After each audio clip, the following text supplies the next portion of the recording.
Hello everyone, কেমন আছো সবাই? তো সন্ধ্যাবেলায় হাসব্যান্ড বলল যে একটু রেডি হও, আমরা ঘুরতে যাব। তো শুনে তো আমি ভীষণ খুশি। তাড়াতাড়ি করে রেডি হলাম।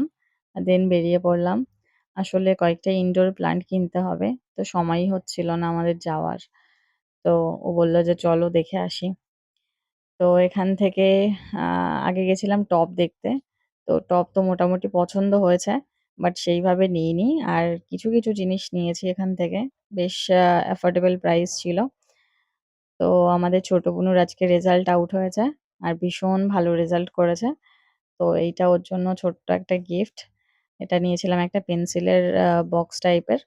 বক্স অ্যাকচুয়ালি না, ওই পাউচ মতো যেগুলো হয়। ও খুব সুন্দর আঁকে। তো ওর পেন্সিল, রাবার এগুলো রাখার জন্য সুবিধা হবে। তো দেন আমরা কয়েকটা গাছ দেখলাম। দেখে এখানে গেছিলাম একটু জুডিওতে। ওর অফিসের প্যান্ট নেওয়া ছিল। তো সেইজন্য। আর জুডিওর নাম শুনলেই ফার্স্ট আমার লিপস্টিকের কথা মাথায় আসে। যে গিয়ে আগে আমাকে লিপস্টিক নিতে হবে। কারণ ওখানকার লিপস্টিক আমার ভীষণ, মানে কি বলবো, ভীষণ ফেভারিট।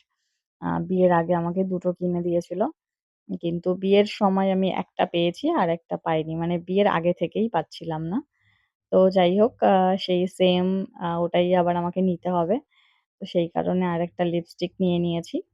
আর ও মেইনলি গেছিল মানে প্যান্ট কিনতে। তো একটা প্যান্ট নেওয়া হলো। আর দেখছিলাম কিছু নেওয়া যায় কিনা।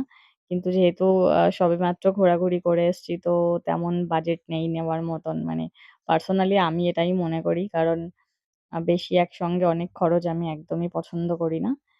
তো সেইভাবে করিও না। একটা লিপস্টিক নিয়েছিলাম আমি, ব্যাস, আর কিছু নিইনি। তো এখানে লিপস্টিক গুলো তো, মানে কি বলবো, আমি জানি না এত আমি কেন লিপস্টিকের প্রতি অবসেসড আমার, মানে প্রচুর রয়েছে, কিন্তু আমার তবুও ভাল লাগে। তো তারপর কিছু টব দেখতে গেছিলাম। আমাদের সেই ফুল গাছ আর নেওয়া হলো না। সব গাছ টাছ দেখে মোটামুটি ও আবার বলল যে বাড়ির পাশে একটা গার্ডেন রয়েছে। তো সেখান থেকে নেব। ভালোই ঘোরাঘুরি করলাম, দেন চলে আসলাম।